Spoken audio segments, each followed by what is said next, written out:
Hello, this is Coopa from iplaywinner, and we're here with Mr. Street Fighter himself, Seth Killian. Seth Killian, how are you doing? I'm doing well. It's good to hear. Now, how about you tell us a little bit about yourself? About myself? Yeah. What do you want to know? Well, how about, what do you do with Capcom? What do I do with Capcom? That's a mysterious question in a lot of ways. Okay, I'll so in general. My job title is right now Senior Manager of Community, and I'm also, I guess they call me the free safety of fighting games, which means I tag in to do balance on Super Street Fighter 4, Street Fighter 4, Tatsunoko, and yeah, basically all the fighting games. Okay.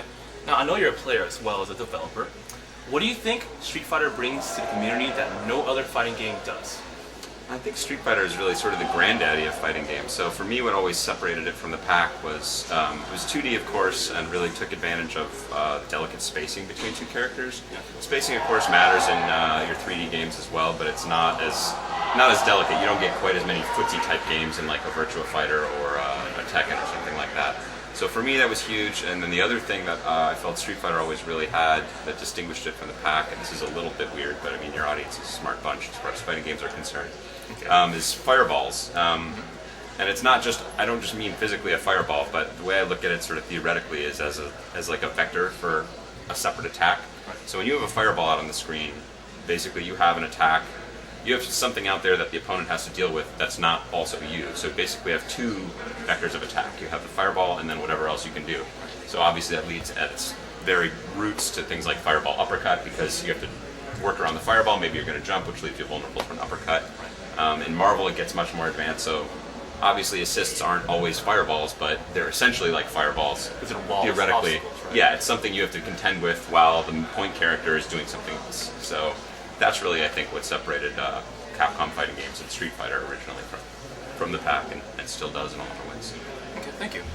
Now, considering what you do in the community as both a player and a developer, where do you draw the line on the needs of the developer versus the wants as a gamer? Yeah, that's a tricky question. So, I mean, for me, the game I always talk about is BlazBlue, which does amazing things as far as mechanically. But the reason I resist games like that, and even Third Strike to some degree, is although they're both excellent technical games, I think they're alienating to a lot of people, just in terms of the mechanics that you have to learn. So if you have a player that you want to introduce to Street Fighter 2 is of course much simpler than Street Fighter 3 Third Strike. If you stuck with the series the whole time, every iteration of Street Fighter adds some new mechanics, typically, and basically that raises the executional bar. So before you're really playing Third Strike, you gotta learn the system. There's a ton of systems you have to learn. So, and parrying is particularly demanding because you don't just have to learn to tap forward or something, you have to learn almost every other move in the game. You have to know what to expect from every other move before you're able to parry successfully. So that's pretty challenging. BlazBlue has a lot of mechanics involved, so a very technical game, which is great for players that have been playing for a long time. But again, as a developer, I think it's important not just to hit those notes, but to try and grab as many people as you can. Right. Because my philosophy, if you will, is that it's not just the code that's in a game that makes a game great, it's the community of players. Yes. And so if you have a bigger community of players, those guys are going to find more tricks and more interesting things to do with the characters and the mechanics in the game than just what's coded into the game. So I mean, that's the first thing anybody knows, is that things emerge from a healthy player community, or a healthy player community that you would have never anticipated. Maybe not never, but you're always surprised by what people end up doing with the characters. So having more people playing your game is the best thing you can do for the game.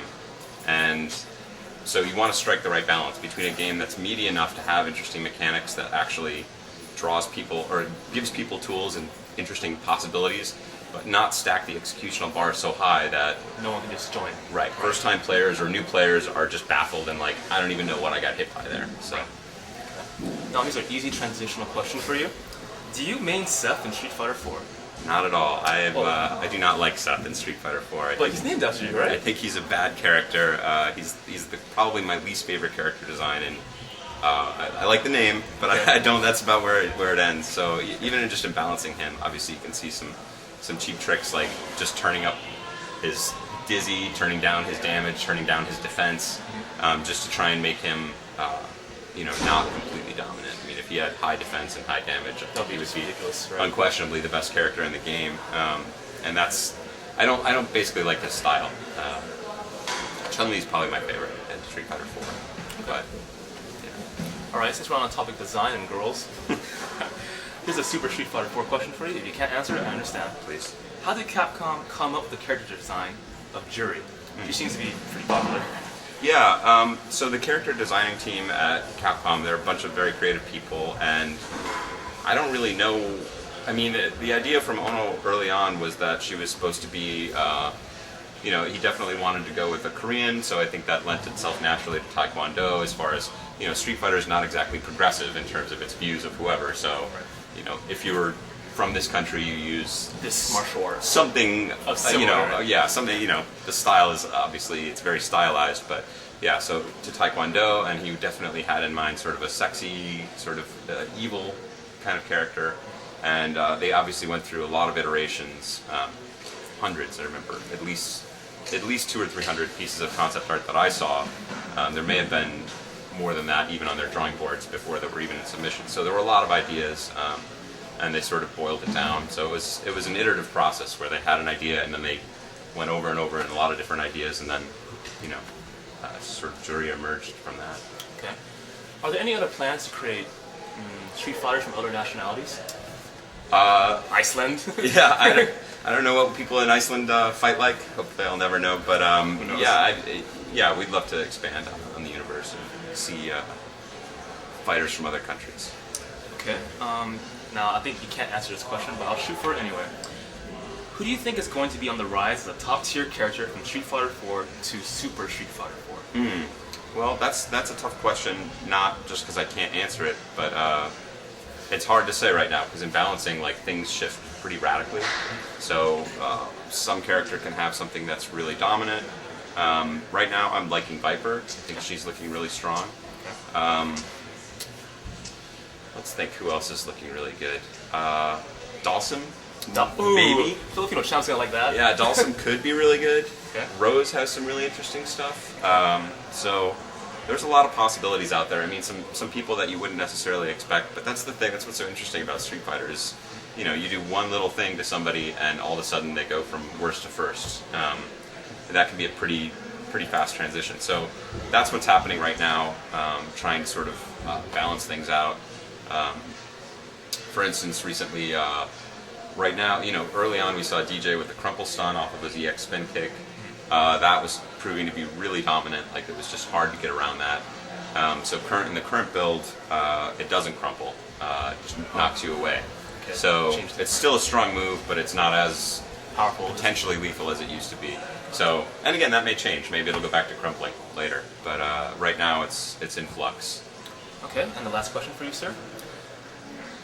As a player and developer, why did you make the move to enter Capcom? It's simple, right? Yeah, I was just sort of looking for something new. But for me, I've always had a lifelong love of games, but Capcom specifically and Street Fighter specifically.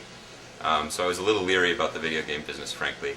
But I knew it was sort of, as a little added incentive, they had mentioned that, well, by the way, we have this game that we're thinking about making. It's called Street Fighter 4.